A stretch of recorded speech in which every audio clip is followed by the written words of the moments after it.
lalu membahas tentang apa? Oke, baik, silakan Aldi. Pembahasan minggu lalu tumis mengenai ius soli dan ius sanguinis. Baik. Jadi minggu lalu kita membahas tentang asas-asas kewarganegaraan ya. Sama tadi yang disebutkan sama Aldi, asas kewarganegaraan itu terdiri atas dua, asas ius soli sama asas ius sanguinis. Ada yang bisa menjelaskan apa yang dimaksud dengan asas ius soli? Ya, Kamila, silakan.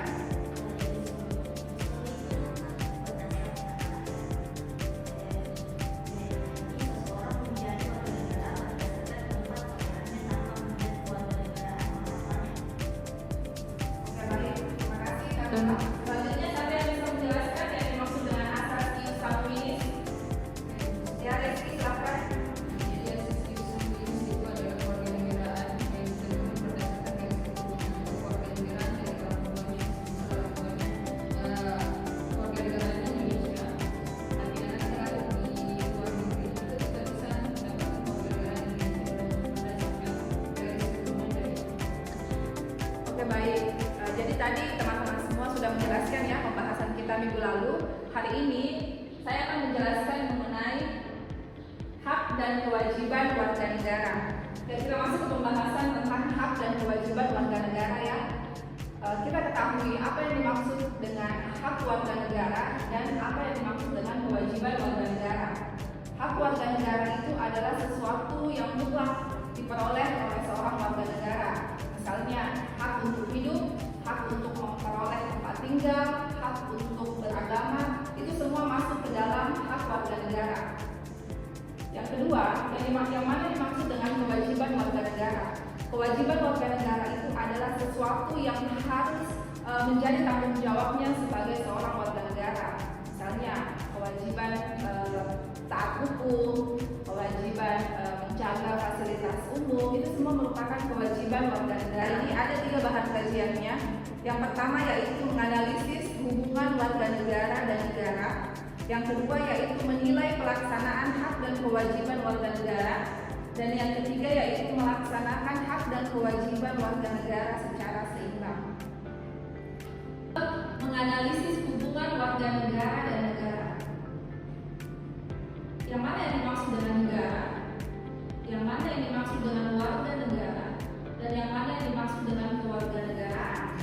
Menurut John Locke mengatakan bahwa negara itu adalah suatu badan organisasi hasil dari perjanjian masyarakat. Sedangkan warga negara itu adalah anggota suatu negara yang mempunyai kedudukan khusus terhadap negaranya. Timbul pertanyaan, apa bedanya warga negara sama penduduk? Ada yang bisa jelaskan apa perbedaan antara warga negara dan penduduk? Saya Oke, silakan Sofyan. baik, menurut saya warga negara adalah orang yang secara hukum menjadi bagian dari suatu negara tersebut. Itu. Ya, terima kasih. Betul ya. Yang bisa membedakan penduduk? Oke, silakan Andi. Penduduk ini adalah orang yang tinggal atau berdomisili di suatu wilayah negara, baik sementara maupun tetap. Oke, baik. Selanjutnya kita masuk ke hak dan kewajiban warga negara menurut Undang-Undang 1945. Seperti apa yang tadi saya sampaikan bahwa dalam UUD 1945 itu diatur di dalam pasal 27 ayat 2 yang mana di sini mengatakan hak warga negara atas pekerjaan dan kehidupan yang layak bagi kemanusiaan. Jadi di dalam Undang-Undang 1945 itu sudah dijamin bahwa setiap warga negara di suatu negara itu mempunyai hak untuk mendapatkan pekerjaan, penghidupan yang layak bagi kemanusiaan.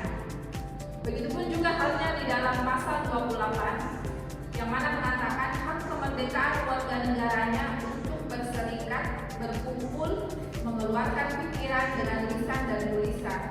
Jadi dari sini kita bisa melihat Undang-Undang 1945 itu menjamin hak yang diperoleh oleh warga negara ya.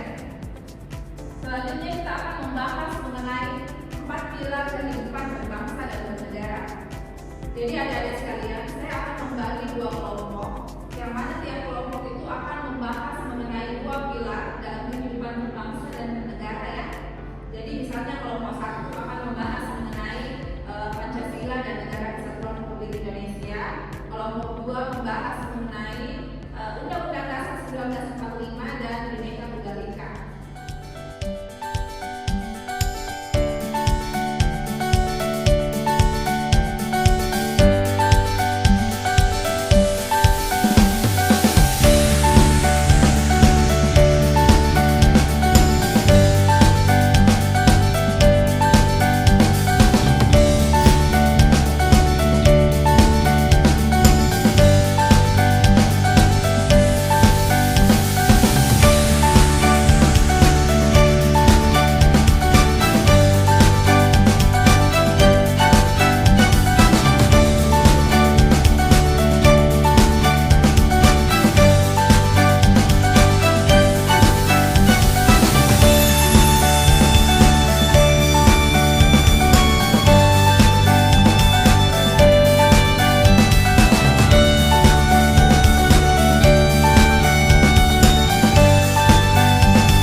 Ya, Jamal silakan.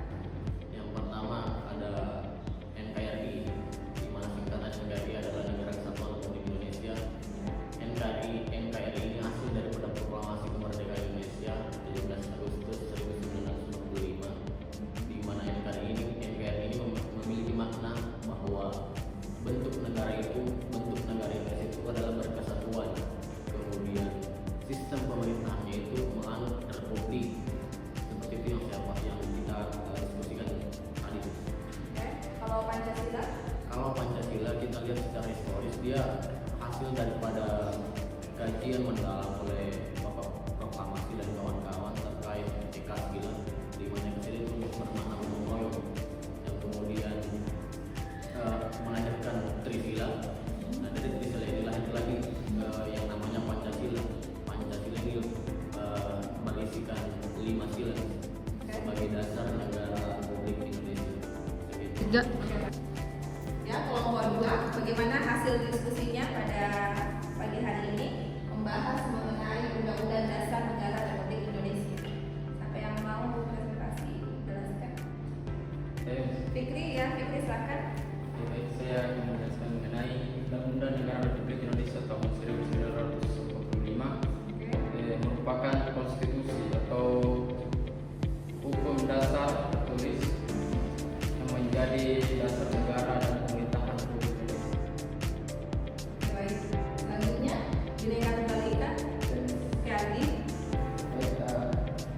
Bhinneka Tunggal Ika sendiri dilansir dari kitab Sukasono karya Bo Lantura yang bermakna berbeda-beda tetap satu. Makna lainnya itu Bhinneka Tunggal Ika meskipun demikianlah diskusi teman-teman semua membahas mengenai 4 pilar kehidupan berbangsa dan bernegara ya. Jadi saya kira adik-adik semua sudah paham mengenai 4 pilar. Semoga 4 pilar ini bisa kita implementasikan di kehidupan sehari-hari ya. Oke adik-adik sekalian, untuk minggu depan saya akan memberikan tugas yang mana tugas ini akan menjadi pembahasan kita minggu depan ya, yaitu buat contoh kasus hak asasi manusia yang ada di Indonesia. Jadi insya Allah minggu depan seperti lagi kita akan mendiskusikan mengenai hak asasi manusia dan dipresentasikan per kelompok.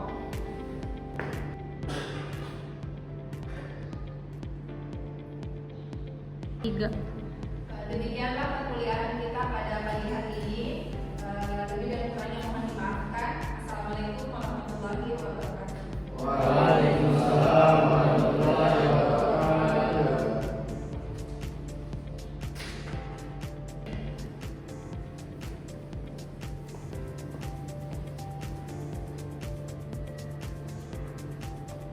Untuk